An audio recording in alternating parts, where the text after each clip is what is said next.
Chair Summers, the recording has begun. Great, thank you, Katie. So the February 27th, 2025 Board of Directors meeting of Sound Transit is called to order. I'm Sound Transit Board Chair Dave Summers, and I want to welcome everyone attending the meeting both in person and in Zoom. We gratefully honor today and acknowledge the traditional lands of the Puyallup people who reside within Chair the Summers. Yes. Chair Summers, I apologize. We haven't quite achieved order here in the room. So if you call one more time for the start of the meeting, I think we can, we'll be able to hear you better. All right. Are we in order in the room? Yes, we're in order now. Thank you. All right, I'll start again. So good afternoon. The February 27th, 2025 Board of Directors meeting is called to order. I am Sound Transit Board Chair Dave Summers, and I want to welcome everyone attending the meeting both in person and via Zoom. We gratefully honor and acknowledge the traditional lands of the Puyallup people who reside within the Sound Transit District. The Puyallup people have lived on their lands since the beginning of time. They are still here today. They live, work, raise their children, take care of their community, practice their traditional ways, and speak the Tualuchi language, just as their ancestors did. For board members joining via Zoom, please turn on your camera and state your name prior to making any comments or asking any questions so the public and your fellow members know who is speaking. So Katie, could you call the roll? Nancy Backus. Here. Board Member Backus is present. Claudia Balducci. Angela Burney here. Board Member Burney is present. Dow Constantine. Cassie Franklin. Here. Board Member Franklin is present. Christine Frizzell. Hunter George. Here. Board Member George is present. Bruce Harrell. Here. Board Member Harrell is present. Ryan Mello. Here. Board Member Mello is present. Julie Meredith. Here. Board Member Meredith is present. Ed Prince. Deshawn Quinn. Here. Board Member Quinn is present. Kim Roscoe. Here. Board Member Roscoe is present. Dan Strauss. Here. Board Member Strauss is present. Pete Von Reichbauer. Here. Board Member Von Reichbauer is present. Christina Walker. Here. Board Member Walker is present. Gurmai Zahalai. Dave Summers. I am here. And Chair Summers, there is a quorum of the board at this time. Great, thank you, Katie.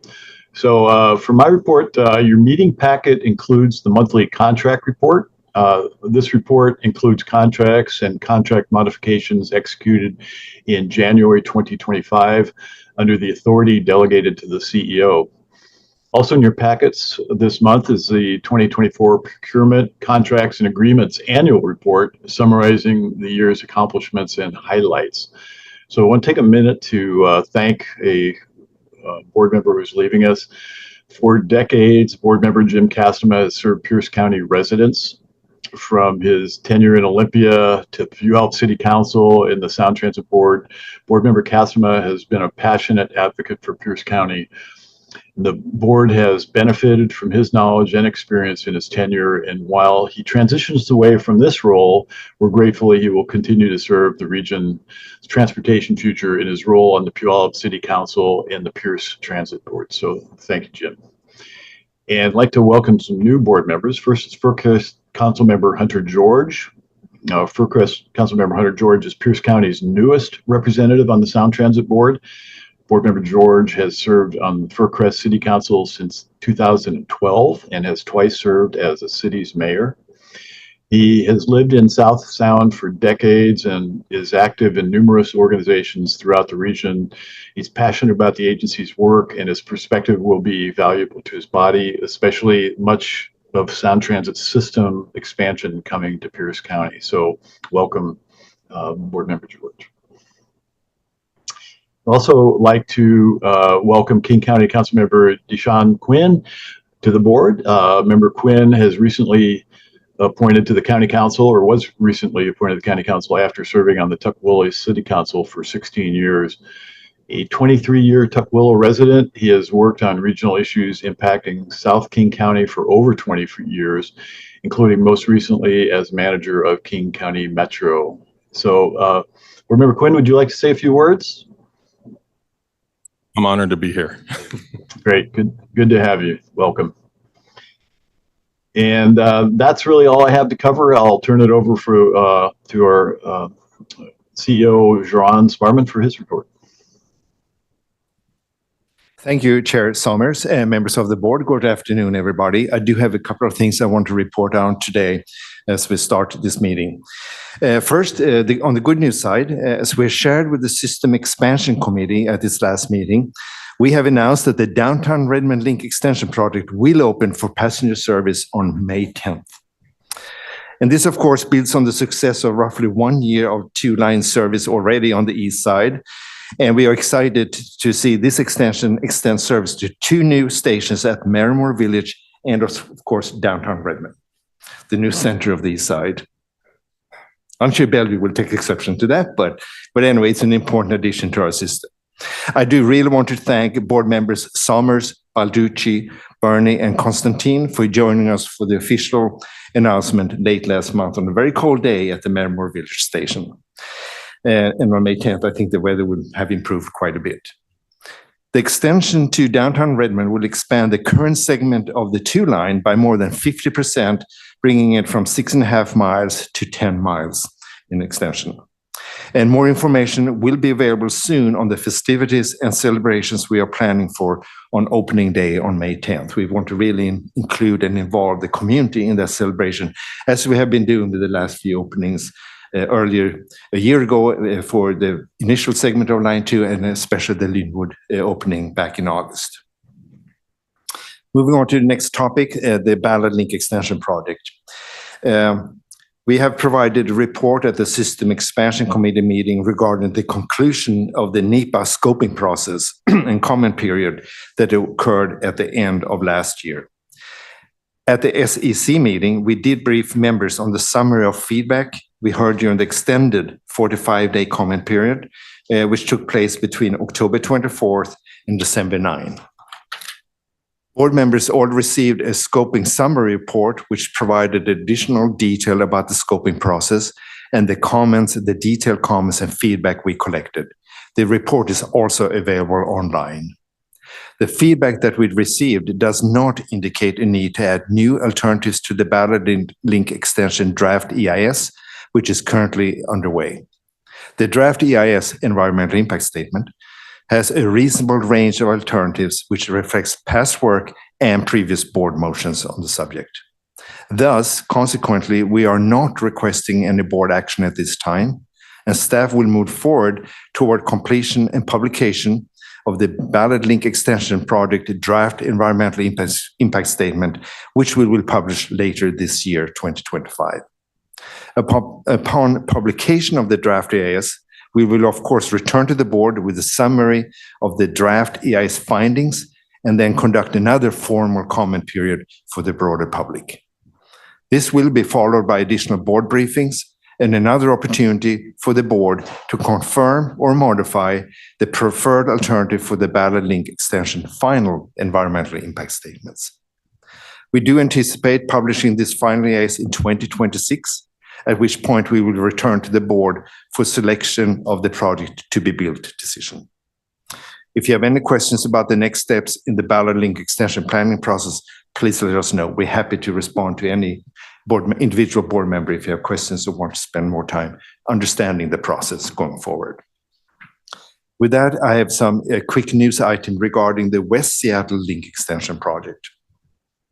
We recently received word that the Federal Record of Decision, the important next milestone in the project, which we had anticipated at the end of this month, will likely be delayed 30 to 60 days to allow time for the Federal Transit Administration to work with the Office of the General Counsel at the White House to review and ensure consistency with recent executive orders that have been widely publicized over the last month.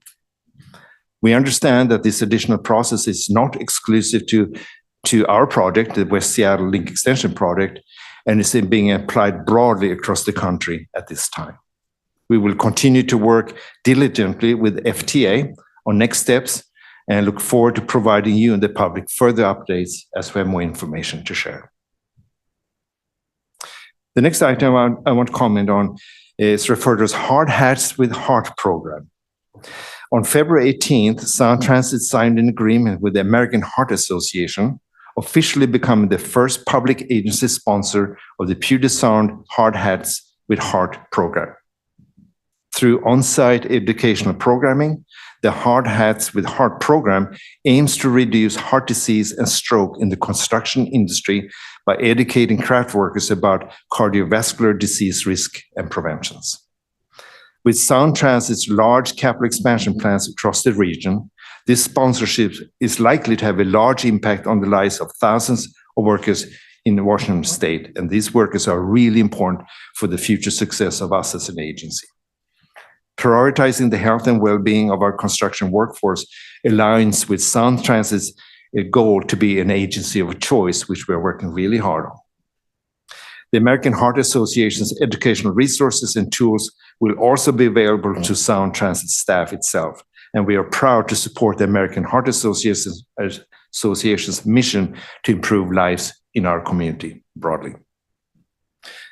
Moving then on to some additional good news, which has to do with new agency hires. I want to introduce some new key staff that have joined the agency over the last month. Victoria Bacher-Vassmer and Huey Newsom have both joined our finance function in the agency. Just last week, we welcomed them to our agency. As our new Deputy CEO of Finance and Business Administration, Victoria Bacher-Vassmer, who most recently served as Chief Financial Officer at the U.S. Department of Transportation, assumes a similar role with us. Her financial leadership spans federal, state, and regional agencies, providing a comprehensive understanding of both the funding mechanism and program implementation of capital projects.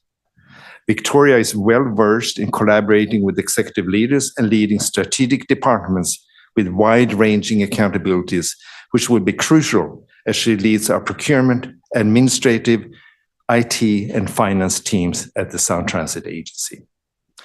I also want to introduce one of Victoria's new direct reports, our new CFO, Chief Financial Officer, Huey Newsom, who will support and elevate the work of our talented financial planning and analysis, grants, and controller teams. While most recently working as CFO at the Piston Group, a major auto supplier company in Midwest, Huey also has a strong track record in municipal finance leadership, including as CFO for both cities and counties with demonstrated success in bond servicing initiatives and credit rating improvements. Victoria's and Huey's complementary skills will create a strong financial and business leadership team and will supplement our already impressive dedicated staff. And they will be very helpful as we grapple with a lot of challenges coming at us over the next couple of years. So Victoria and Huey, I'd like you to stand up and at least wave at the board. Thank you. I have two more announcements. We also have two new leaders that round out Deputy CEO Ted Mesta's top-level team. And I introduced them at the System Expansion Committee earlier this month, but I think it's appropriate to introduce them at the full board meeting as well. John Martin joined us on January 27th as an executive director, and he will oversee the Sounder Heavy Rail and State of Good Repair programs at the Capital Program Department. Bernadette McDermott started on February 3rd and leads the Capital Delivery Center of Excellence, which houses several teams that provide functional support to all the projects in the Capital Delivery Department. So thank you, Bernadette and John, and welcome aboard. I'm going to ask you to stand as well if you're in the audience. And there you are. Thank you. And to all our four key new members, of course, I extend my welcome to you as you join our agency at a pretty critical time as we take on all the challenges that are coming at us going forward. I do have one more additional item I want to touch on very quickly. The board is aware that we had a sudden surprise a few weeks ago pertaining to our Sounder fleet. So I want to briefly follow up with you on talking about that maintenance disruption to our Sounder service and how we have dealt with that over the last 2 weeks. I want to start out by reiterating my appreciation to Amtrak leadership for dropping literally everything and providing extensive resources from flying appropriate technical staffing from around the country to creating additional space in the maintenance yards in order to solve the challenge of the deferred maintenance, required maintenance that we had discovered. As of this morning, Amtrak has successfully moved 27 cars into Federal Railway Administration compliance since February 14. So we're making good progress. And what does this mean for our passengers? We anticipate continuing to run a slightly reduced service until sometime next week as Amtrak continues this work. And for Sounder North passengers, we are currently running 6 of the normal 8 trains each day. And for South Sound passengers, we're running 24 out of 26 trains each day. So we are getting close to full operations, but we're not quite there yet. We expect to get there shortly. And again, we greatly appreciate the patience our passengers have extended to us as we deal with this quickly arising challenge with support from the Amtrak organization. That really concludes my comments. And with that, I thank you. And I will pass the word back to Chief Somers. Great, thank you. Any questions? And Katie, you can help me if there's any in the room from board members. Okay, hearing none. We'll move to public comment. The board welcomes public comment as an important part of the public process. Comments are received and considered by the board in its deliberations. So board members have received written comments submitted before the meeting. I will now ask Katie to read names and summaries of those comments. Board received comments from Bill Hurt suggesting the Redmond and Federal Way extension contract increases, their motion number M2025 and M2025-10 clarify where the costs were approved and asked that they address concerns over the transparency of expenditures. From Andrew Velasquez, submitting a form letter urging the board to cease the planning for a new Ballard to downtown environmental impact statement. From Ella Shi and Brian Chow, asking the board and staff to prioritize a 4th Avenue station in the Chinatown International District. From Betty Lau, highlighting concerns about delays in sharing information on the 4th Avenue Transit Hub, noting the challenges and risks of alternatives near the Chinatown International District. From Marilyn Kennel, Donna Popich, and Jan Roberts, recommending the board vote no on resolution number R 2025-03. From Kit Burns, sharing recommendations for cost effectiveness, quick to build, safer, more accessible, and most efficient station locations and designs related to the Tacoma Dome link extension.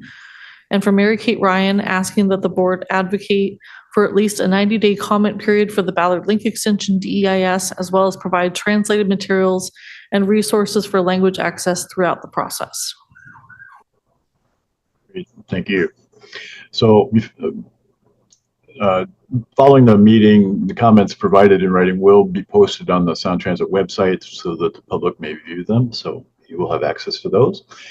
Before we take verbal public comment, I want to review our ground rules for in-person virtual public comment. Katie, how many do we have signed up? We have 7 total people signed up, 5 for in-person verbal comment and 2 for virtual verbal comment. All right, so each commenter will have 2 minutes. All comments must be germane to the agenda items. Speakers should not make introductory statements and should avoid derogatory remarks, profanity, or personal attacks, or issues not germane to an agenda item. Speakers should also refrain from comments related to a political campaign or statements for or against a candidate or a ballot measure. Speakers should not engage in conduct that disrupts, disturbs, or otherwise impedes the orderly conduct of this meeting, including conduct that is not germane to the board's agenda or work. This is the only warning speakers will receive. If these rules are not followed, I will ask for the microphone to be turned off. I really appreciate your adherence to these rules. So we'll not take comments from people here in the Ruth Fisher boardroom based on the order in which they signed up to speak. Katie? The first 3 people who signed up to speak, and please come forward. Those are Paul Swern, Kit Burns, and Aaron Rubin.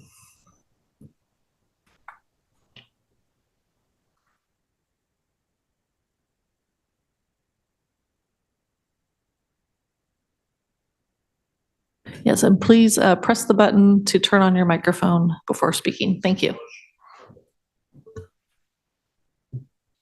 Hello. I was going to speak to the FTA's record of decision delays, but you took the words out of my mouth, and I greatly appreciate your transparency in this. I don't know if we can get a hold of our senators and make they can help us make that frog jump, or if we have to all storm the castle, but hopefully that'll move forward at some point. Pivoting, I'd like to praise the permanency of the 6-day pass. It'd be greater to see you advance that to a simplified $6 fare cap, a bit like what they're doing in the BART in the Bay Area. I'm looking forward to the 2-line extension opening on May 10th. As an East Sider, I've been eagerly awaiting the opening of the line over the I-90 bridge. What if we were all pleasantly surprised and it opens earlier than expected later this year in the third quarter or before hockey season in the fall? Thank you. That's all I have. Thanks for your service.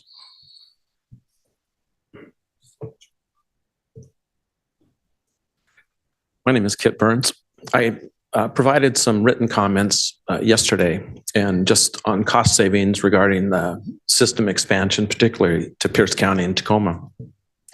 I've been able to attend the environmental impact statement and look at some of the options there. And the 3 things I'll bring up just really briefly is 1, going across the Puyallup River, I suggested in my comments, and basically a bridge that's more traditional, like with a wide flange and a truss bridge. And you can go all the way across the Puyallup River without having to go in the river. So that's number 1. The second thing is, and it's a cost savings and schedule savings, but it's also a way of serving the Puyallup tribe. The stations at Portland Avenue are really awkward. And I suggested in my written comments, which you'll see, is that you go down there with your luggage, your overhead luggage and your carry-on luggage, and you'll find out there's no really good way of making that work. Third, you'll see there's a drawing in what I submitted, and it has stop signs on 3 of the schemes.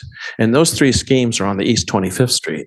Those require disruption of the 25th Street, the T-Link line, require demolition of this Freight House Square, also require disruption of the Amtrak and Sounder. And those are not good solutions.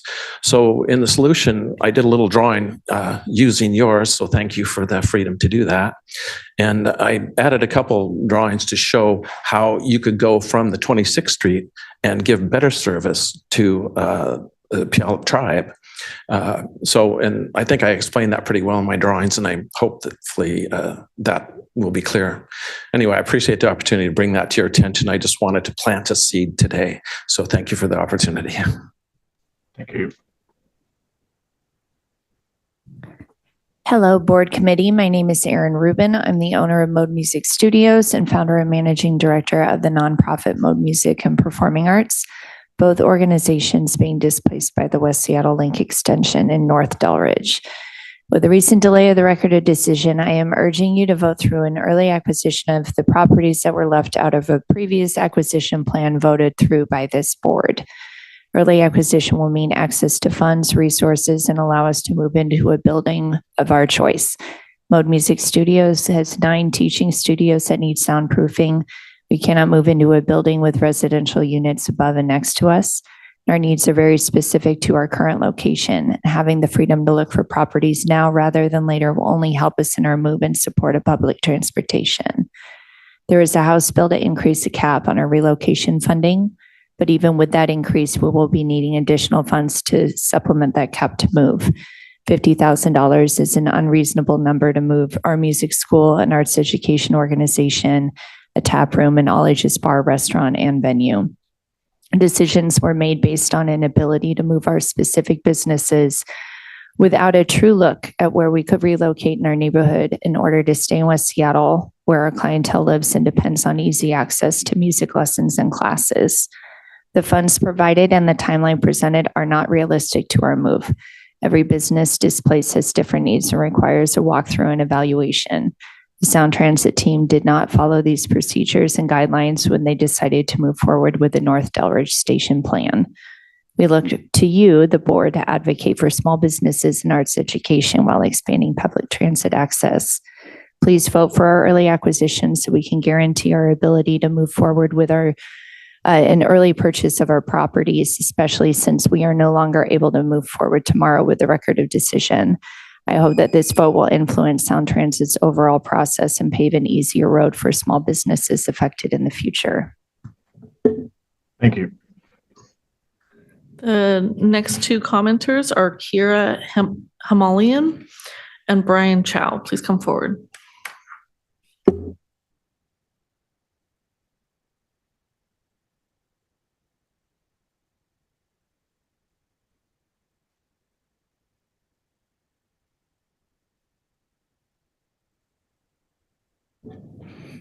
Hello, Board Committee. My name is Kira Hamalian, and I am a lifelong student, now teacher and administrator at Mode Music Studios.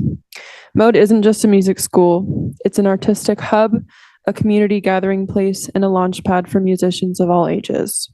Seattle is an iconic music city known for its groundbreaking artists and rich creative culture.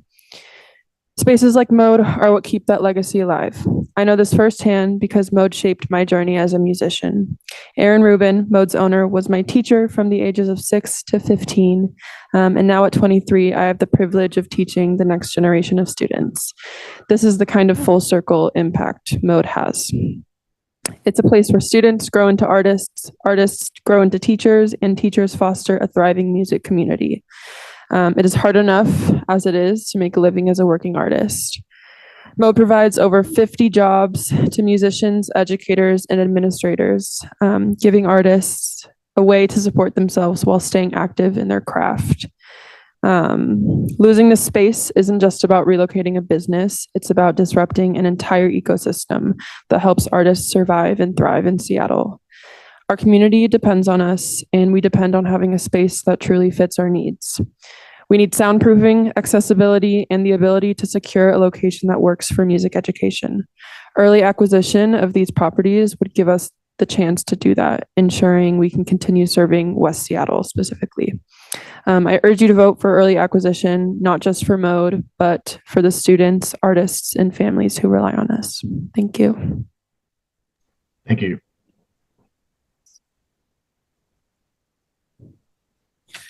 Hi, I'm Brian Chow, co-founder of Transit Equity for All and Zhonghua Benevolent Association Outreach Chair.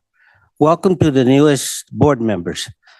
The supermajority of our community supports the 4th Avenue Station option. This alignment is the best for efficient and seamless transfers between Sound Transit's planned lines. It has the closest access and connections to all 3 lines: Sounder, Amtrak, buses, streetcar, and ferries. It's also very accessible for all ages and physical abilities. No climbing Seattle's steepest hills, easy transfers with minimum walking or rolling. The 200-year benefit of the 4th Avenue Transit Hub are so clear. Staff must prioritize and plan for the 4th Avenue Transit Hub at Union Station as promised to the voters and the CID community. What's missing is the leadership and the will to take on this difficult task. Will the wealthy get their way with the north and south of CID, or will the visionary thinking for 4th prevail? As I'm quoting Bruce Harrell, Office of the Mayor, February 20th, 2025, Sound Transit is a once-in-a-generation investment in our future. And I also provided 4 links for all of you to please view them when you have time. They're very easy animations on what the North and South and the 4th Avenue will do to the main regional line. Thank you very much for your time and enjoy the sun. Thank you. Katie, is that it for in-person? That is everyone for in-person comment. There are 2 virtual commenters. Okay, we'll now turn to comment via Zoom. I ask that when your name is called, please raise your hand using the raise function in Zoom. You'll receive a message allowing you to unmute yourself when your name is called, and you'll need to unmute yourself when you receive this message to be able to comment. And if you're joining via telephone, press *9 on the phone so you can be identified. You'll be instructed on how to unmute yourself in order to give comments. So, Katie. Yes, the first commenter is Marilyn Kennel.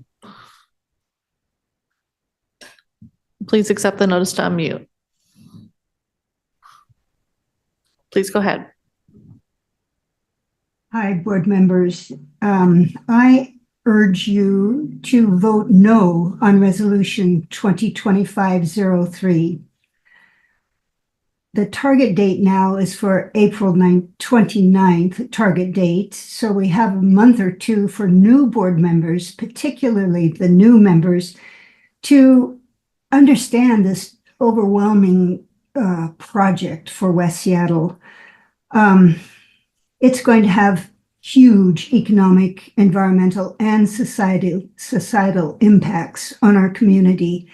And it needs to be thought out and talked about. We have urged you to have a town hall here in West Seattle. My neighbors have been under threat of eminent domain for 3.5 years. My heart goes out to Mode Music. We're going to lose 15 food sources between Delridge and Alaska Junction. I mean, the community is going to be gutted.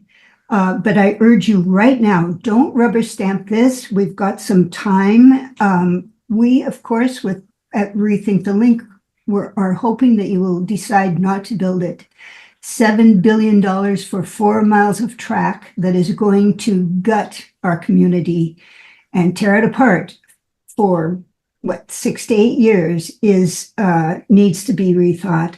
So please, right now, don't rubber stamp this 2025-03. Take your time, learn more about it, and please come and talk to us. It's you have inordinate power over our lives. Thank you. Thank you. All right, and the last person who signed up to speak today is David Scott. Please accept the notice to unmute your microphone. Please go ahead. Hello, it's me, David Scott, back again, speaking for Seattle Subway. So we've heard a bunch of very specific concerns from constituents today. And we, as Seattle Subway, hope to represent all the diverse communities of riders who depend on Sound Transit to deliver them safely and reliably every day. Now, when it comes to the person who has the most power over those days, which is the agency's next CEO, our comments so far have centered one theme: trust, and today's is no different. Riders rely on Sound Transit services, and we want to trust that service to be reliable, safe, and ethical. Recently, Executive Constantine said the CEO selection process is supposed to be confidential. This process is not supposed to be carried out through the press. If it wasn't bad enough that the selection process is shrouded in secrecy, half of this board was appointed by Executive Constantine, who is now, as we all know, one of the final candidates. This is not just an obvious conflict of interest, it's a rigged game. Riders present and future have gotten tired of the disruptions, delays, and broken promises, and now they're seeing a hiring process seemingly designed to preference the person who oversaw those betrayals. Why would this board want to deepen communities' mistrust? How does this lack of transparency benefit anyone besides Dow Constantine? We should be fighting to hire the best transit leader, the best person to operate and expand world-class transit services throughout our region. Instead, we're watching insiders hire insiders. This isn't just bad optics, it's bad governance. So please, one last opportunity to earn our trust if you actually want it. Immediately release all documentation around Dow Constantine's conflicts of interest. Hold a public hearing where the public can ask questions. Could wrap up, please. A truly independent CEO selection process. Thanks. Thank you. Katie, anybody else? That is everyone who signed up to speak today. Great, thank you. All right, we will move on to the consent agenda. Katie, would you read the consent agenda items into the record? The consent agenda includes the voucher certification for January 2025, the minutes of the January 23rd, 2025 Board of Directors meeting, motion number M 2025-08, authorizing the CEO to execute a license agreement with Microsoft Corporation for Microsoft's use of 2 bus bays and a shuttle loop at Redmond Technology Station for transit vehicle queuing for a total authorized amount of approximately $3,160,928 paid to Sound Transit. Motion number M 2025-09, authorizing the CEO to increase certain downtown Redmond link extension contract and/or agreement amounts as necessary for a total authorized cumulative increase not to exceed $25 million, all within the downtown Redmond link extension approved baseline budget. And motion number M 2025-10, authorizing the CEO to increase certain Federal Way link extension contract and/or agreement amounts as necessary for a total authorized cumulative increase not to exceed $60 million, all within the Federal Way link extension approved baseline budget. Oh, great, thank you. So I'll ask for a motion to approve the consent agenda. So moved. This is Board Member Bernie. Thank you. Backus, I'll second. All right, thank you so much. Are there any items on the consent agenda the board members would like to remove or consider separately? All right, all those in favor, please signify by saying aye. Aye. Any opposed? All right, consent agenda is adopted. So move on to the business items. The first is resolution R 2025-03, and I think we have Clint Dameron, acting real property director, to begin the staff presentation on a property acquisition package for the West Seattle Link extension.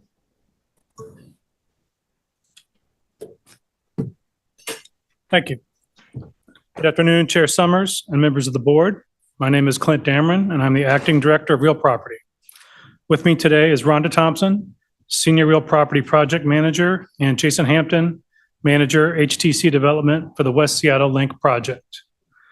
Before you today is a request to authorize the Chief Executive Officer to acquire property rights from 3 properties, all consisting of full fee acquisitions needed for the project, contingent upon receipt of any necessary federal approvals, including acquisition by condemnation to the extent authorized by law, and to reimburse eligible relocation and reestablishment expenses incurred by affected owners and tenants due to the West Seattle Link Extension project. Upon board approval, the next step will be to receive federal approval via one of 2 paths. The first path would be approval by receipt of the record of decision, and the second would be to pursue a corridor preservation categorical exclusion. Due to recent guidance regarding the ROD, staff will continue to coordinate with FTA on the best and most expedient path forward. On October 24th, 2024, the board selected the project to be built for the West Seattle Link project. The 3 properties in question are adjacent to the Delridge Station site, which was approved for early acquisition on March 28th, 2024.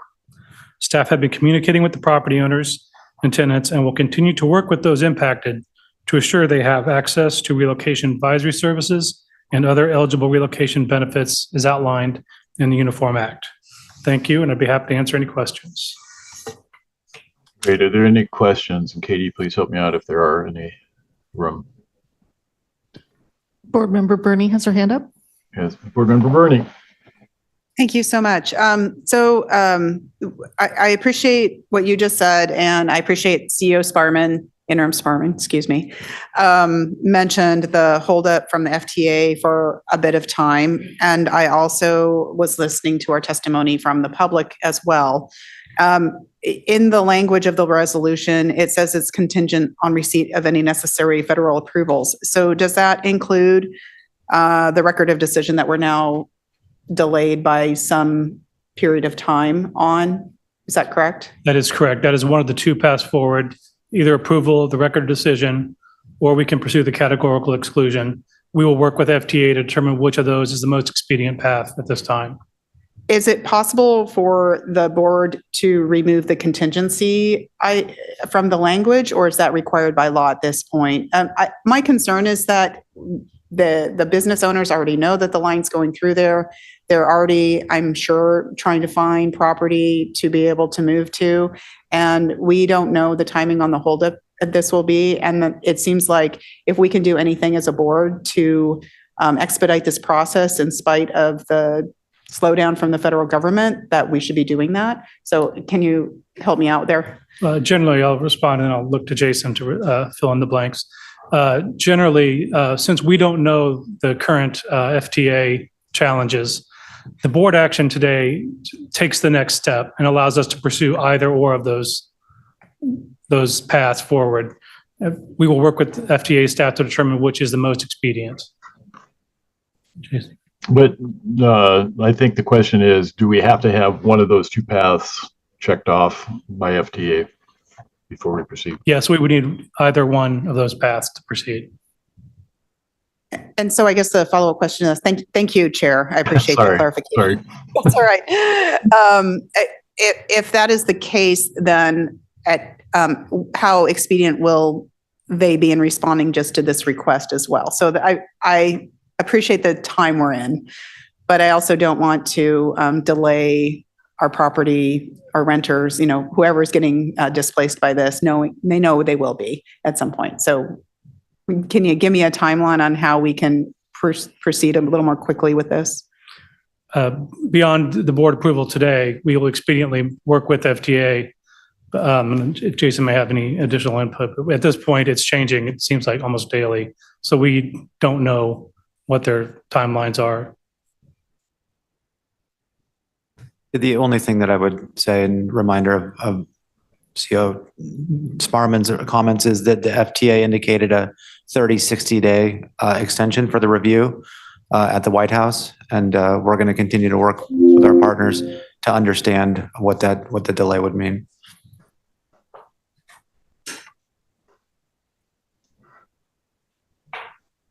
Board Member Burney, does that answer your question? Yeah, it answers the question. I guess I'm feeling dissatisfied with that. I understand the direction we're going. I absolutely believe what you're saying. I just feel a little frustrated that we're in this holding pattern right now. Understood. Other questions? Chair Summers, I believe Board Member Mello has his hand up, and then Board Member Strauss also raised his hand. Okay, Board Member Mello. Thank you, Chair Summers.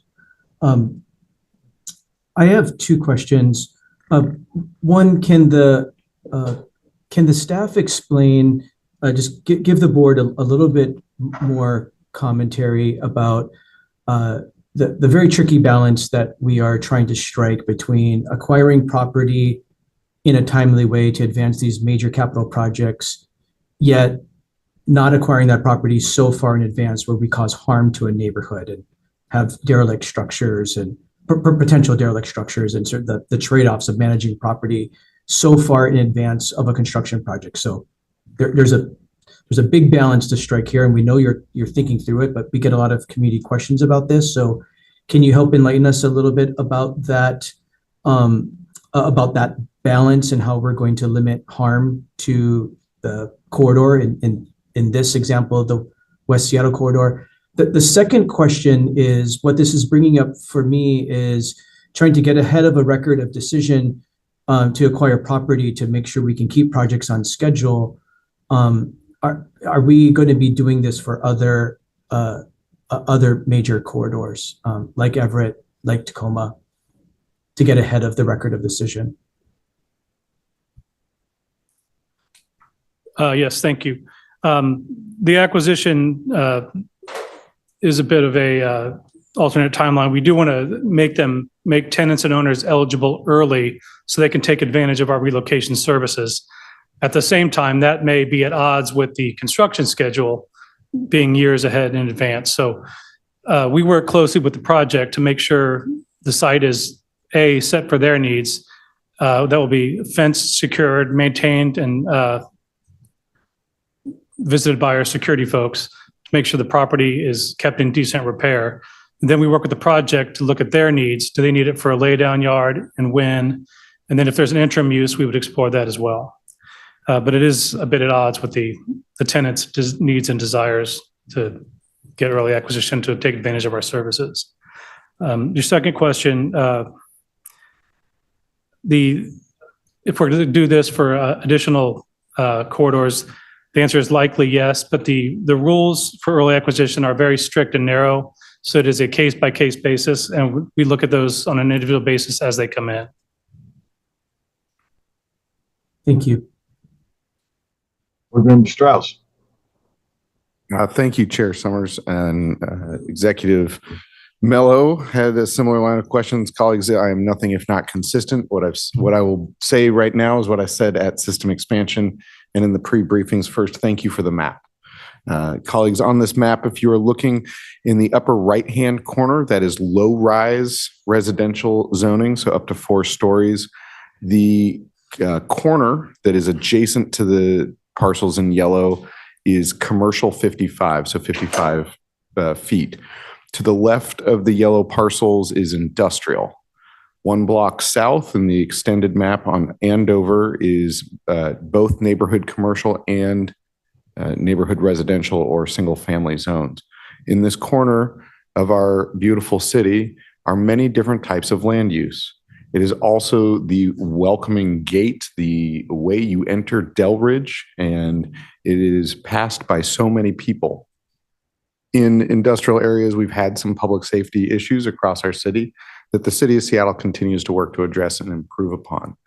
That said, this location represents a very interesting problem or opportunity for us as an organization, as Clint mentioned, with the interim uses, because as it is the gateway into Delridge, it will diminish our agency's reputation should it remain a boarded and fenced building that falls into disrepair. I suggest that if we choose an interim operation, that we either level the site or retain occupants within it, whether it is the existing occupants or another. I share that with you because of the unique place that this is in between these different types of zones, as well as it being the entry and exit point for so many people in our city in a neighborhood that can sometimes be overlooked. And so I'm doing my job out here right now to make sure that everyone in Delridge is able to smile proudly when they're coming and leaving, and that our agency has a reputation that is upheld in a positive light. With that said, I know that Mode Music, your desire is to stay in West Seattle. If you are interested in coming up to the Ballard Inner Bay Manufacturing and Industrial Center, we have a number of locations that I think would suit you. Thank you. Thank you. Board Member Rusko. Thank you, Chair. I just wanted to point out, I think this would be in response to Board Member Mello's question about other corridors. Can you give a brief background on the early acquisition that's occurred in Fife, or that is in process? If you could please clarify which acquisition you're referring to. I believe it was the earliest acquisition in Fife. It is a building that is in all versions of the trackway. I apologize. I don't have intimate knowledge of that. I can get it back to you at a certain Nope. time. That's okay. I just wanted to point out that it has in fact occurred in the city of Fife. And I think following up with the Pierce board members will just be helpful in some background information. Thank you. You're welcome. Thank you. Board Member Franklin. Yeah, thank you, Chair Summers. I just wanted to clarify that this action is not impacting the overall budget for our light rail projects and the eventual investment in the spine. I know we have a number of actions we have to take to get all parts of the system built. But like Board Member Strauss, I'm going to be a squeaky wheel on making sure that we continue to have the budget for the Everett Link extension. Thank you. Yes, the funding for this acquisition is within the uncommitted funds for right-of-way acquisition and already budgeted. Thank you. Thank you. Any other questions? Chair Summers, CEO Sparman. Yes. I just want to get back to the questions and observations that Board Member Bernie made to just reassure the board that we are very aware of the impact that we have through our property acquisition program. We are really striving to find the right balance between meeting our project needs and also the needs both of property owners and their tenants. That is really important. We will attempt to do everything we can to provide as much surety as we can going forward. But I just want to caution everybody that we are in a pretty dynamic environment. But we are very committed to work very closely with the affected property owners and tenants to provide as much surety and tools for helping manage their situation as we go forward. It's a very good reminder. So thank you, Board Member Bernie. Thank you. Any other questions? Just to add to that, at the Puget Sound Regional Council this morning, they're undergoing similar reviews, and the FTA says they're not pauses, but they are certainly taking a time out for reviewing funding it in many, many different agencies across the country, and it's across the board. So we're not Sound Transit is not the only agency affected. It's widespread. So keep you informed. All right. Any final questions before? Right, Katie, would you read this action into the record, please? Resolution number R 2025-03 is the resolution of the Board of the Central Puget Sound Regional Transit Authority authorizing the Chief Executive Officer to, contingent upon receipt of any necessary federal approvals, acquire certain real property interests, including acquisition by condemnation to the extent authorized by law, and to reimburse eligible relocation and reestablishment expenses incurred by affected owners and tenants as necessary for the West Seattle Link extension. All right, and I believe Board Member Balducci is not here, so Board Member Roscoe, could you give us some background, summarize the committee's discussion at the System Expansion Committee? Yes, thank you, Chair. First, I'll make a motion and ask for a second. I move to approve resolution number R 2025-03. And I'll second. This is Board Member Bernie. Thank you. Thank you. At our meeting earlier this month, the System Expansion Committee considered this resolution and unanimously forwarded the action to the board with a due pass recommendation. At the meeting, as we did today, we heard public comment from affected tenants in favor of the action so that they can move forward in the acquisition process and be given enough time to engage with staff on the unique needs regarding their relocations. Thank you. Thank you. So discussion, any additional questions or discussion? And just note that this action does require 12 affirmative votes. All right, Katie, would you call the roll? Nancy Backus. Aye. Board Member Backus votes aye. Claudia Balducci. Angela Bernie. Aye. Board Member Bernie votes aye. Dow Constantine. Cassie Franklin. Aye. Board Member Franklin votes aye. Christine Frizzell. Board Member Frizzell, I'm sorry. Can you indicate your vote? Aye. Thank you. Board Member Frizzell votes aye. Hunter George. Aye. Board Member George votes aye. Bruce Harrell. Aye. Board Member Harrell votes aye. Ryan Mello. Aye. Board Member Mello votes aye. Julie Meredith. Aye. Board Member Meredith votes aye. Ed Prince. Deshaun Quinn. Aye. Board Member Quinn votes aye. Kim Roscoe. Aye. Board Member Roscoe votes aye. Dan Strauss. Aye. Board Member Strauss votes aye. Pete Von Reichbauer. Aye. Board Member Von Reichbauer votes aye. Christina Walker. Aye. Board Member Walker votes aye. Gurmai Zahalai. And Dave Summers. Aye. Chair Summers, with your vote, that's 14 affirmative votes. Thank you so much. All right. We're going to go back to Clint to begin the staff presentation on real property acquisition for the Ballard Link extension. This is resolution R 2025-04. Thank you. Good afternoon again, Chair Summers and members of the board. For the record, my name is Clint Dameron. I'm the Acting Director of Real Property. With me today is Rhonda Thompson, Senior Real Property Project Manager for the Ballard Link project. Before you today is a request to authorize the Chief Executive Officer to acquire property rights from one property contingent on receipt of any necessary federal approvals, including acquisition by condemnation to the extent authorized by law, and to reimburse eligible relocation and reestablishment expenses incurred by the affected owner and tenants due to the Ballard Link project. This action would authorize a full fee acquisition of this property, which is located near the Seattle Center and is needed for all but one of the alternatives, including the preferred alternative. This acquisition is being pursued as a protective acquisition as it is at risk of imminent redevelopment. Sound Transit staff has requested approval from the Federal Transit Administration to acquire the property prior to completion of environmental review. Staff have been communicating with the property owner and will continue to work with those impacted to assure they have access to relocation advisory services and other eligible relocation benefits as outlined in the Uniform Act. Thank you, and I'll be happy to answer any questions. Thank you. Any questions? Chair, this is Strauss. Yes, Board Member Strauss. Thank you, Chair Summers. Again, appreciate the map. I'll say the same thing that I said in the System Expansion Committee.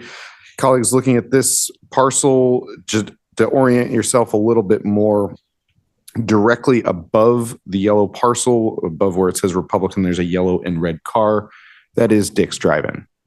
The street to the left, Queen Anne Avenue, is the street that our Rapid Ride D line operates on southbound.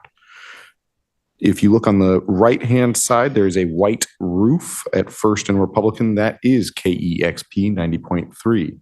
I share this context with you because if anyone's been to Climate Pledge Arena or the Seattle Center for any reason and had a desire to go get a Dick's Burger or take the rapid ride to and from the location if you're traveling north or south, this parcel will be right in your pathway. Again, this is different than the parcels in West Seattle, where the parcels in West Seattle are the entry gate, the entryway into a neighborhood. This parcel is smack dab in the center of the neighborhood. And if you need no further proof that early acquisition is a good idea, look 2 parcels to the south of this. And on the satellite photo, you can see construction underway. And so I bring this all up because this parcel has a slightly different need for its interim use. It too cannot be just fenced and boarded. There does need to be another level of activation, whether that's through art or through tenancy. I wouldn't necessarily suggest a blank plot tearing down the buildings like I would suggest for the Delridge location. I would suggest, however, to maintain good reputation for the agency, that we do more than just fence and board, because for the number of years that this piece of property will be in the condition, the number of people passing by will probably mirror our ridership levels. So with that, I ask just for some extra attention to make sure that our agency's reputation is upheld. Thank you. Remember, any other questions? All right, Katie, would you read this into the record, please? Resolution number R 2025-04 is a resolution of the Board of the Central Puget Sound Regional Transit Authority authorizing the Chief Executive Officer to acquire certain real property interests contingent upon receipt of any federal approvals necessary for early acquisition, including acquisition by condemnation to the extent authorized by law, and to reimburse eligible relocation and reestablishment expenses incurred by affected owners and tenants as necessary for the Ballard Lake Extension project. Thank you. So I'll ask Board Member Roscoe for a motion to approve Resolution R 2025-04 and to summarize the committee's discussion. Thank you, Chair. I move approval of resolution number 2025-04. This is Bernie. I'll second. Thank you. Thank you. At our meeting earlier this month, the System Expansion Committee considered this resolution and again unanimously forwarded the action to the board with a do pass recommendation. You've heard Board Member Strauss's advocacy for this action and the upzoning I believe he outlined the full potential for upzoning. The upzoning should give the property, excuse me. I'm not going to read that section of our script because I can't remember exactly what Board Member Strauss said today versus what he said during our System Expansion Committee meeting. But given this potential, we do find it prudent to pursue a protective acquisition at this time. Thank you. So this vote does require 12 affirmative votes. Is there any discussion? Further questions or discussion? All right, Katie? Nancy Backus. Aye. Board Member Backus votes aye. Claudia Balducci. Angela Burney. Aye. Board Member Burney votes aye. Dow Constantine. Cassie Franklin. Aye. Board Member Franklin votes aye. Christine Frizzell. Aye. Board Member Frizzell votes aye. Hunter George. Aye. Board Member George votes aye. Bruce Harrell. Aye. Board Member Harrell votes aye. Ryan Mello. Aye. Board Member Mello votes aye. Julie Meredith. Aye. Board Member Meredith votes aye. Ed Prince. Deshaun Quinn. Aye. Board Member Quinn votes aye. Kim Roscoe. Aye. Board Member Roscoe votes aye. Dan Strauss. All right. Board Member Strauss votes aye. Pete Von Reichbauer. Aye. Board Member Von Reichbauer votes aye. Christina Walker. Aye. Board Member Walker votes aye. Gurmai Zahali. And Dave Summers. Aye. And Chair Summers, with your vote, that's 14 affirmative votes. Okay, the resolution is adopted. So we'll move on to motion M 2025-11. As you might have gleaned from my report, we now have a fully appointed and confirmed board with 18 members. And most of the updates are related to appointing our new members to committees. And the motion also formally updates the Finance and Audit Committee schedule to match the accelerated budget timeline implemented last year. Do you want to point out, if approved, we will have a new vice chair of the Finance and Audit Committee, Board Member Frizzell. Are there any questions from board members? Okay, Katie, would you read the action into the record? And this does implement the changes we discussed prior to the meeting. Let me read it into the order, Yeah, into the record as presented. Motion number M 2025-11 is a motion of the Board of the Central Puget Sound Regional Transit Authority, updating committee chairs, vice chairs, and members, and meeting schedules. I didn't think there was a switch from the draft with board members Roscoe and Walker. Is that correct? Let me read that into the record then. The change would affect the Finance and Audit Committee membership. The updated membership would be Nancy Backus as chair, Christine Frizzell as vice chair, Dow Constantine, Hunter George, Ed Prince. The change would be to insert then Kim Roscoe and remove Christina Walker. And also, and then Gurmai Zahali would also be a member of the committee. So again, the change would be to remove board member Walker and to insert board member Roscoe to the Finance and Audit Committee. All right, well, I'll ask for a motion to approve the motion as amended. So moved. Chair, this is Walker. I will make that motion. And this is Bernie. I'll second. I'm not sure what to do, Executive Mello. It's all good. All right, well, you guys can sort that out. So is there any discussion? Chair, this is Walker. Yes, go ahead. Thank you. I just wanted to address the amendment we made just before the meeting. Board Member Roscoe and I spoke, and as we moved committees around and got our new board members in there, we ended up with Roscoe on only one committee, and she is very willing and been a great committee member, so we wanted to balance that out. So we did speak with our Pierce County delegation to make that change, and thank you for putting it into the original motion. Yeah, so thank you for taking care of that. All right, any further discussion? All right, all those in favor signify by saying aye. Aye. Aye. Any opposed? All right, motion carries. Thank you. So that's the end of our action items. We're gonna move on to reports, and we have a report on the capital delivery programmatic and project level work plan.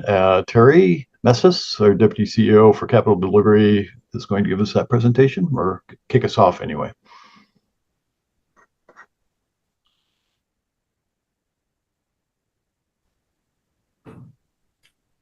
Thank you and good afternoon, Chair Summers and members of the board. I'm pleased to be here today to provide you with our first update in 2025 on the progress we're making on our work plan. This is in regards to programmatic and project level savings. Today, I'm going to be presenting with Brad Owen. He is the Executive Director over West Seattle and Ballard Link Extension. Let's go to the next slide, please.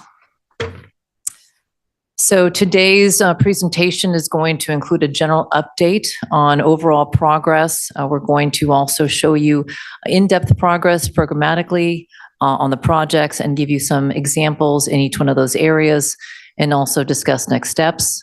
I'll draw your attention to the text there at the bottom of the slide. And happy to report that since the time of publishing this deck, we've actually increased the number of opportunities that we're assessing. We're at about 500 opportunities now in progress, evaluating for those efficiencies and cost savings. Let's go to the next slide, please. This slide brings back the motion that was brought to us from the board. This asked us to put together a work plan to discover programmatic, financial, and project level measures to create efficiencies and also to create cost savings. And as I said earlier, this is our first update for 2025 on this work. Let's go to the next slide, please. I wanted to show you in this slide that there is a lot of rigor that goes around managing 500 opportunities. That number is going to significantly increase over time. So the dashboard you're seeing here on this slide represents real-time reporting that we have in place that captures each opportunity, tracks the progress, and also tracks the value of that particular measure or opportunity. In addition to the tool, we've done a lot of training. All of the project teams involved in this effort have been trained so that we're all approaching this effort in the same way. And again, this is happening across all the projects in the portfolio. Let's go to the next slide, please. The next few slides are going to be on our programmatic opportunities. Again, programmatic opportunities are those opportunities that occur over more than one project. They're occurring across multiple projects.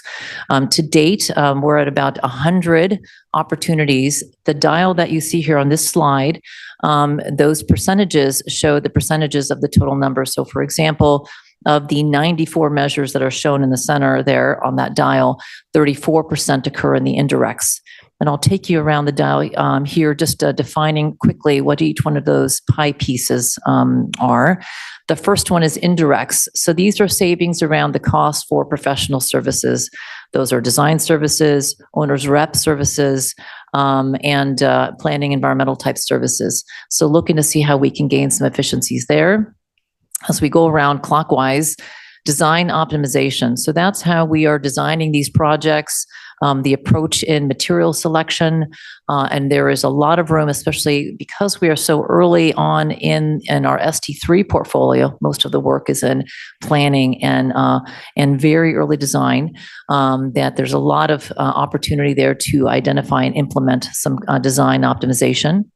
A right-of-way, these are opportunities where we can gain some efficiencies on our right-of-way acquisitions, also being strategic about how we use the land around our sites. And then moving around to the next one, market conditions. So this is creating more competition on our projects, attracting best-in-class partners to come and support our work. And this also is all about our owner of choice initiative. Again, attracting that talent, getting a lot of competition, and hopefully reducing some of those markup costs to refine prices and get some efficiency. And then last but not least is construction efficiencies at the top of the dial. That is how we implement the work. And that those areas that you see there as I've gone around the dial, the construction efficiencies, that piece of the pie chart is going to grow as we bring on our construction partners and work with them to identify those efficiencies as we implement the work. Let's go to the next slide, please. This slide shows you a bit of the process. So as we identify new measures or opportunities, that is step one. Once they're identified, they're found to be viable, they go into step two, where we assess the opportunity, we assess the value, and some of the opportunities that are discovered may not proceed because maybe they don't provide as much benefit. There's other complications to implementation, and so those are moved to the end there at the last step. For those that are found to be of value and they need to move forward in the process, those will move into implementation planning. You can see here on this slide that 19%, this is of the 94 that I showed on the last slide, 19% of the programmatic opportunities are high benefit. High benefit is those opportunities that have the highest value in terms of efficiency or cost savings. Let's go to the next slide, please. This slide shows you that really long list, those 94, now 100 programmatic opportunities. We're going to be talking about the ones in the bright pink there. This list is sorted from high to low, a little bit more orientation on that high, medium, and low category that we have. So again, the high benefit are those we think we're going to gain the most cost savings or benefits. High, medium, and low in that category. We also have a likelihood column. High likelihood means Sound Transit has the ability to implement those without having to partner maybe externally. We have the ability to go ahead and implement. Medium is a little bit harder. There's maybe external partners we need to work with to implement those. And then there's low. So you can see they're sorted that way. And we're going to be talking about high benefit opportunities here in our examples that are shown on the left-hand side of the slide. So with that, let's go to the next slide, please. All right, we're going to start on the left-hand side here, starting with station optimization. So we have been working hard over the last few months in great partnership with agency oversight, also in partnership with service delivery, passenger experience, to develop 7 station prototypes. These different prototypes cover all the different conditions that will occur on the ST3 program.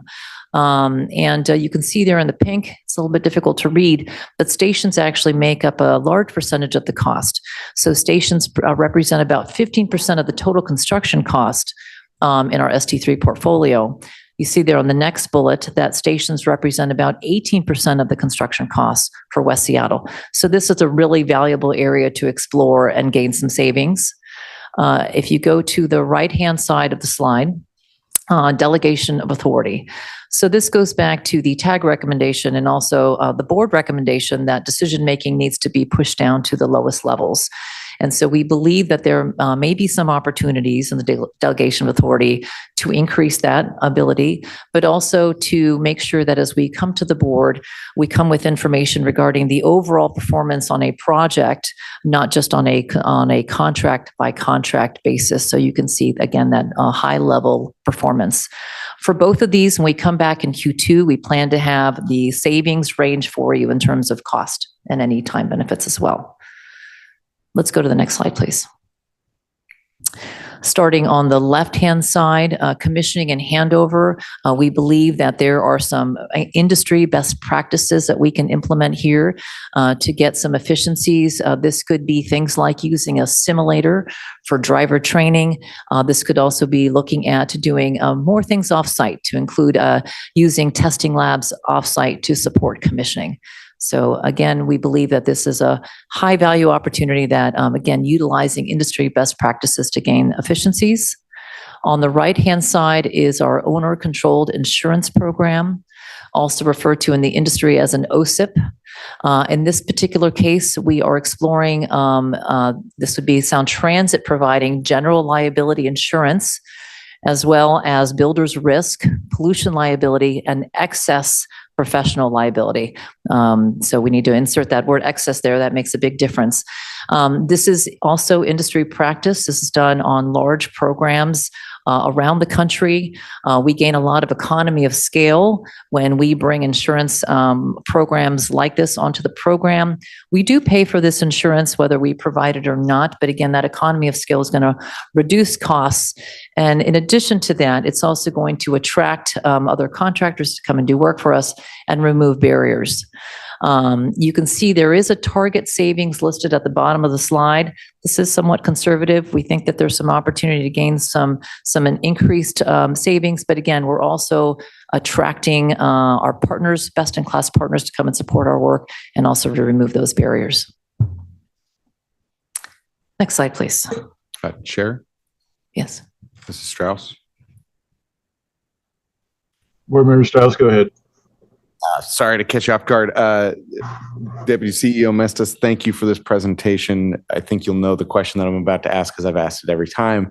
But just clarifying that the target savings that we see on this slide and the future slides, these are cumulative, correct? It's not double counting throughout the presentation. Thank you, Board Member Strauss. That is correct. Thank you. And here's another one that I didn't ask before, which is, are these efficiency exercises all primarily financially driven? I understand that as we save time and we reduce the footprint, we also reduce the cost. But can you help maybe dig a little bit deeper? Are these all financially driven, or are there other benefits as well? Thank you for that question. There are other benefits. In addition to financial benefits, we are obviously looking at time. The owner of choice initiatives that we have might not necessarily be a cost savings, but we believe it'll attract best-in-class partners. There are also other elements that will just create savings in terms of impact to community, may not create a valuable value in terms of cost, but in terms of disruption to community, it will reduce that. Yeah, thank you. All right, thank you. So the next few slides are on our project opportunities.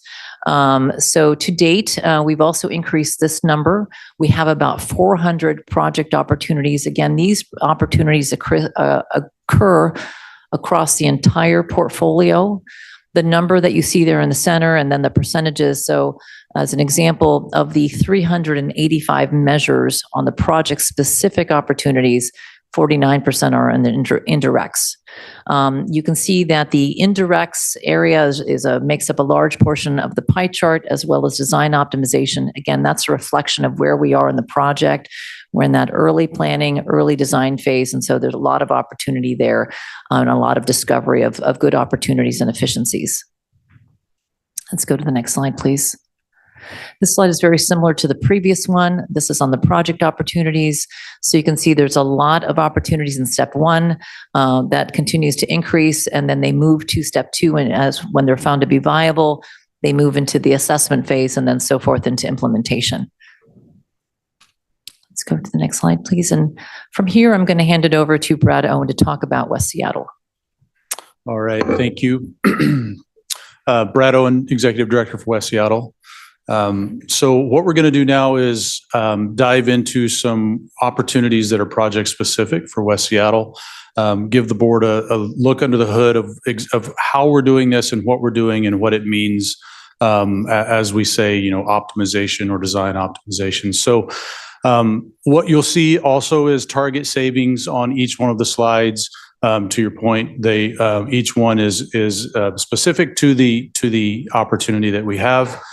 This is also ranked. You can see high, medium, low. This is a peak of the opportunity register for West Seattle. We are going to look at the three that are on the left there: the aerial guideway optimization, aerial guideway foundation and ground optimizations, and then SOTO station optimization. So with that, we'll jump into the next slide. Just a reminder of where we are. With previous comments about the ROD, we are anticipating the ROD for West Seattle, which will officially move us out of the planning phase. We are in the beginning stages of the design validation phase. What that means is it allows us to continue to vet and flesh out some of the opportunities and design that we need to perform. It will allow us to begin moving into final design of the project, where we can, if you remember those steps 1 through 6, we can move from feasibility to actual implementation of some of these opportunities. On the next slide, you'll see what we're confirming the value engineering opportunities. We've identified a lot of items, a lot of things that we believe have legs, and we need to move those forward. We also will need to award a design contract to complete the vast majority of these. And so I just wanted to point that out. We will have action coming to the board for consideration later, probably in a month or so. Next slide shows some of the ones that we're going to specifically point out. Starting at the top left, programmatic station applications, some of the vertical transportation optimization, platform widths, locations of TPSS. We'll touch a little bit on some of those when we talk about SOTO in a moment. Aerial guideway, we're going to look at how we build it, precast versus cast in place, and then some foundation optimizations in soil remediation and ground improvements and things of that nature. So on the next slide, we'll just dive straight into to the aerial guideway optimization. And so what this is, it's changing the PE design from a cast in place to a precast segmental. One of the biggest benefits of this is it removes the construction of the bridge from the critical path to the extent we are able. Moving these segments, you can see a segment there in the top middle of the screen that is cast in a precast yard that is off-site. To Board Member Strauss's point, one of the benefits to this, it actually improves the quality and the safety of performing these because you're not performing it on site under adverse conditions. It also minimizes construction impacts to the community because you don't have as many touch points on the ground where false work and shoring are touching, minimizes the need for maintenance of traffic around some of those touch points on the ground. There is a schedule savings for this package. And because of those schedule savings, the target savings as shown on the bottom left there, $60 to $70 million. Next slide shows the foundation and ground improvements optimization. So this is all along the elevated guideway with the exception of the bridge over the Duwamish, but through SOTO and then touching down Pigeon Point and around to Delridge. What we're trying to do here is reduce our ground improvements by optimizing our span and in some cases making our spans a little shorter. So if you look at the graphic on the bottom right of the screen there, the lighter line type in the outer square and the lighter line type with the inner circles there, that shows the foundations that have been designed in the PE design.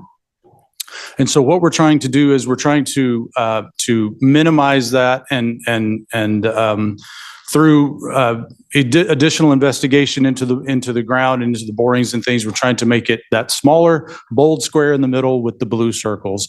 It's quite a bit, just for reference, that outer square is about a 50 by 50 foot square. And so you can imagine if we can cut that down by a third or even a quarter, we're putting these all over the SOTO district and all over that area. And so in some cases, this pulls these foundations out of the roadway, so we don't have to have traffic maintenance in the roadway. In some cases, it pulls it out of sensitive areas where the patrons where the constituents have offices or have parking lots or things of that nature. So minimizing this will minimize the impacts to the community in this area, in addition to being cheaper, roughly $100 to $130 million cheaper if we can realize this. The next slide goes into station optimization. And I just want to point out here for a moment, as we talk about station optimization or prototypes, one of the things that we are keeping top of mind is our passenger experience and our operations. In no way are we trying to degrade the service that we provide or the experience that we provide while we go through this optimization. But there are opportunities that we are identifying that can give us the same level of service that people expect and deserve, while also making it a little bit quicker, cheaper, and easier to build. The SOTO station is one of those areas. What we're talking about here is optimizing the way that we put. Oh, I'm so sorry. Can I ask my question? Yes, sir. Oh, it's a really quick question. The previous slide, obviously soils are different, and I guess the profile that's here might not work every place. So how do you get updated? Sorry, I have my Capitol hat on. How are we going to be notified which profile will work and how often and the kind of frequency of checking in? Sure. So one of the requirements we have is to put an actual soil boring at every single one of these locations where we put a foundation and a column and a pier. And so what we'll do, once we get the designer on board, we do require a designer to do this investigation, but once we get the designer on board, we go drill a hole. And that hole and the results we take out of that will tell us how much we can optimize this. What we've done here is try to take an average of what we believe we can. There's existing information down there people have built. There's soils investigations that are available on public record. So we've tried to take an average, but to your point, some of them we may not be able to optimize. Some of them we may be able to make even smaller than what we show in the bold. And so we will need over the next year or so, assuming we have the designer, over the next year or so, we can begin those investigations. And that's why we have a range there. If everything goes swimmingly, we hope to hit the top of that target. If I can, one follow-up. So kind of after the implementation, will you show the trends on like how like the frequency of the optimization is being in place? Yes, we have a process managed through another department that we have that will help us track the KPIs and track all of these optimizations to report back. Thank you. Thanks for letting me get down in the weeds a little bit. You're welcome. Okay, SODO station optimization. We are looking at optimizing the vertical transportation and how it interacts with the station platforms. We are also looking at making some of the station platforms a little, changing the dimensions of those, seeing if we can get the same movement of passengers through the station in a little bit different manner. We also, in the PE design, we have a shoe fly that is designed. That shoe fly, we're trying to optimize it, working with our operations team, see if we can make that shoe fly shorter, maybe look at the way we put in a temporary station or what that even looks like. The shorter shoe fly reduces the impacts that we have on the Lander and Holgate overpass bridges. And so this is something that we're very keen on resolving, reducing that station footprint. If you look at the bottom left, we believe that there's some significant savings to that, between 100 and 130 million. But in addition, and this is, the congruency of these and whether they're cumulative or add-on or whatever, you can see on the next slide, we show if we are able to optimize the station for SODO. On the next slide, you'll see the foundations for SODO. And optimizing that station means that we can put in smaller foundations, maybe change some deep foundations to shallow. And that, the 100 and 130 you saw on the previous slide, combined with the foundation optimization could raise that cost savings for this project or for this particular area. So on the next slide, we're going to show, calling your memory back to the steps 1 through step 6, where we had identify the measure, the feasibility. What you see here is one that has been implemented, that has gone through, and we're in step 4 for that. This is implementation. There was an opportunity to realign 18th Place to eliminate construction into a wetlands. If you can imagine, that would be fairly expensive to mitigate and construct in wetlands. And so by realigning the OMF South and moving one of our, the 18th Place a little bit, we were able to minimize that. The bottom left, you can see the savings for that was 22 million. That has been realized. That is factored into the cost of the project. And additionally, there's over $200 million in savings for OMF South. It is a little bit further along in this process.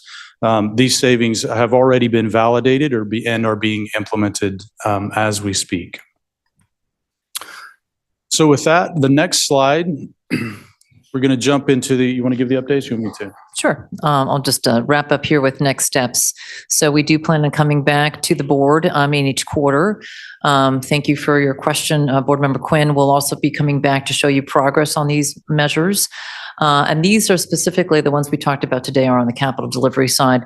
There are other areas that the agency is looking for savings. So we'll come with a more holistic picture on that as well. Next update in the spring, we plan to come back with an in-depth update on our programmatic savings with also a financial update. With that, we're happy to take any questions that you have.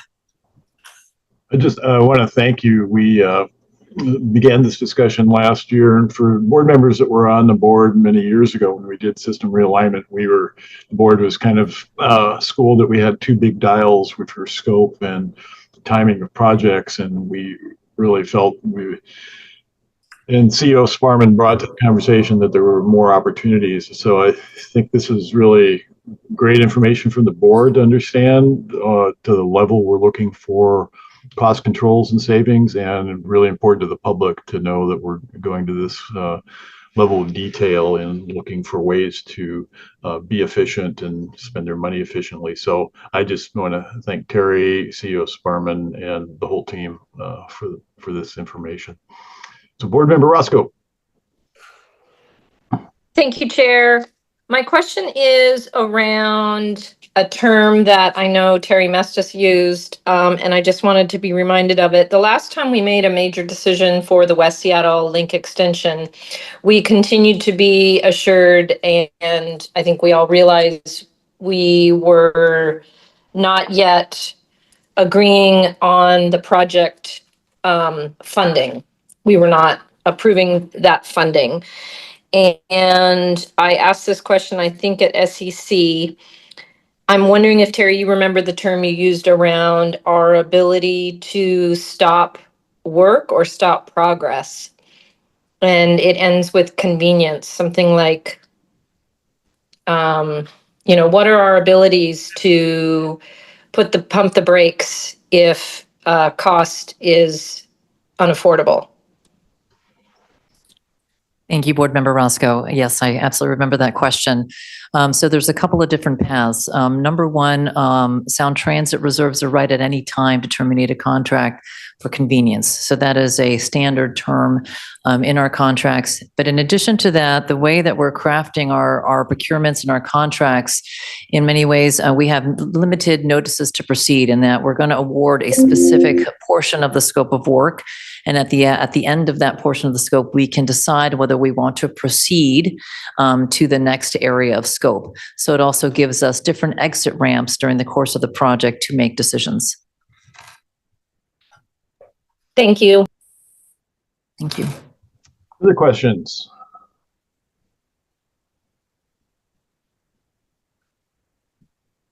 Anybody in the boardroom? I'll jump in, Chair Summers. I knew you would. Seems like Councilmember Strauss talks a lot. Just wanted to thank you for this presentation. The first time I saw it, I was immensely impressed. Each time I see it, I think of additional questions that I'd like to dig in with you, because the ability to adjust, to save money, to save time, to reduce impact on these communities is absolutely what we should be doing as an agency. And so I'm just heartened. I'm reaffirmed that we have a pathway forward seeing this. I haven't added up all the numbers intentionally because I'd like to see some of the actuals come back before we start forecasting what a total potential savings, just even in West Seattle, right? Because as we looked at these numbers, there's a lot. And to see this implemented throughout our system as we continue moving forward, I know that the savings will be immense. And so I just really appreciate this work because this is incredibly important. I know I see Mayor Harrell coming off on camera to maybe talk about the additional efficiency work that he's led for the city of Seattle, so that as you are operating within our jurisdiction, we have greased the skids as much as possible to save time, money, and impact on our residents. So just immense appreciation. Thank you, Deputy CEO. Thank you, Brad. Thank you, Board Member. Board Member Frizzell first. Hi, Terry. I really appreciate the presentation and the thoroughness of it. I get a little concerned because of the huge price tag on West Seattle, and I appreciate the previous board members' comments about off-ramps. And I'm wondering if there's some way we can get a timeline showing where those off-ramps might be. Where I'm concerned and what I'm hearing back from community members is, if you're spending all this money to get it going, at what point do you say no? And how do you get back that money that you've already spent? So can you help me think through that a little bit more so I can explain it to my community members? Thank you, Board Member Frizell. Yes, absolutely. And I'm happy to follow up with a schedule that'll show you when those off-ramps are. I'll give you a quick example. When we bring on the designer for West Seattle, there could be a limited scope of work for them to do the validation and some initial design work in order to validate some of the opportunities that we've identified and also to begin implementation to see what savings can be achieved. And maybe there's a point after that, after we report to the board on what we think those opportunities are and the value is, that we could make a decision. So I'm happy to map that out along with Brad on when those off-ramps would be designed into the execution of the project. Okay, because I think we're still, at least the people I talked to, and some are from West Seattle, still very concerned about the sticker shock and the number of riders that we can expect going to and from West Seattle. So still a lot of conversations happening out here. So I appreciate as much information as I can get to have important discussions with them. Further questions? Chair Summers, this is Board Yeah. Member Burney. Yes, go ahead. Thank you. First I wanted to say thank you for this presentation. This is the second time I've seen it, but I really appreciate the effort to look at efficiencies and savings and a really great process, but also the digestible way that you presented it, not just to the board, but to the community that's watching. So thank you. I was very impressed the first time, not still impressed the second time. So looking forward to the next iterations of this. I think the one thing that could be helpful, not just for this presentation, but for like the bigger picture of all of it is, some of us weren't even elected official yet when ST3 was passed. Some of us have been around a long time, but I think it would be helpful to get a context at some point, perhaps in the next few months, of where we are in ST2, ST3, how this fits into the overall program, and some of the challenges that we're facing and some of the surprise efficiencies we've found along the way. Because I think that two of the things we passed in the consent were the final payments for both Federal Way and Redmond Link, and those two programs came in under budgets, or should come in quite under budget. So I think it would be helpful to get a broader picture. I know that there's a lot of sticker shock currently with Ballard Link and West Seattle, but I do think it is helpful to get the bigger picture with all those pieces as well. So that's just a request, I guess, an offer to help us level set again for where we're going. Thank you, Board Member Burney.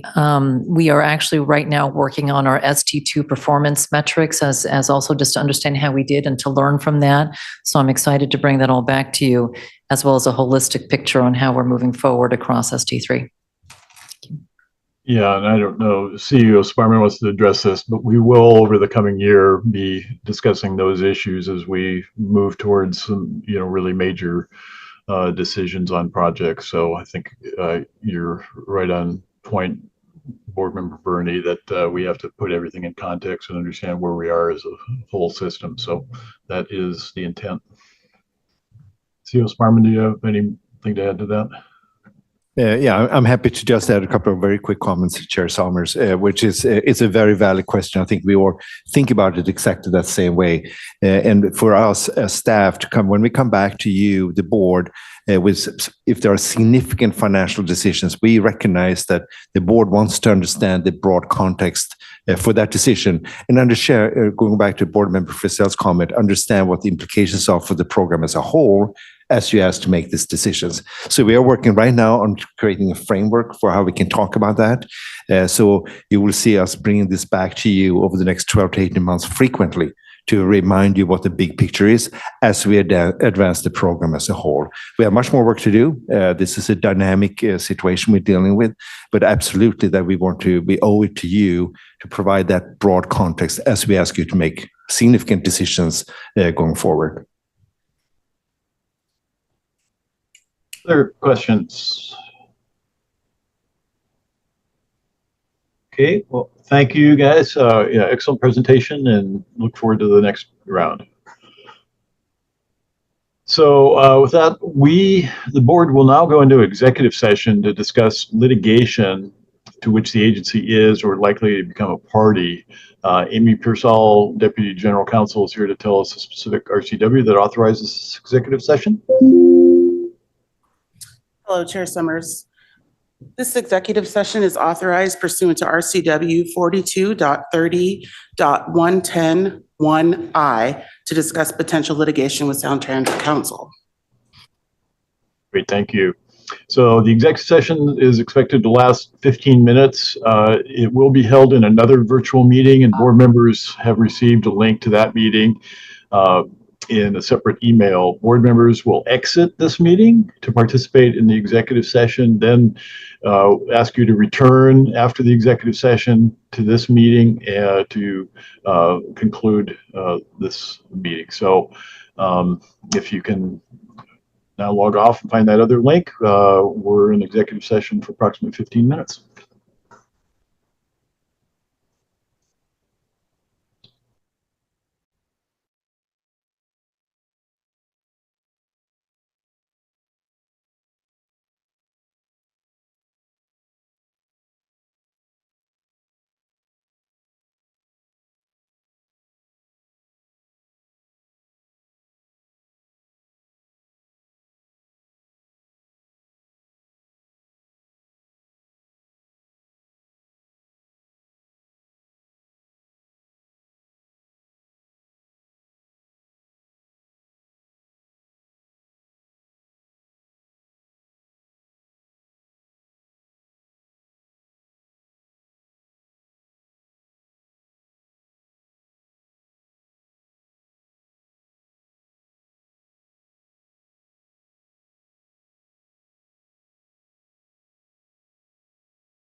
And Chair Summers, the executive session time has ended. The meeting can resume.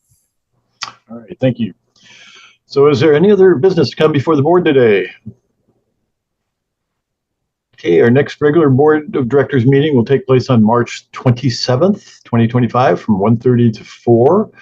The meeting will take place in the Ruth Fisher Boardroom as well as via Zoom, and the link to join the virtual meeting will be provided on the Sound Transit website and on the meeting agenda. So with that, we are adjourned.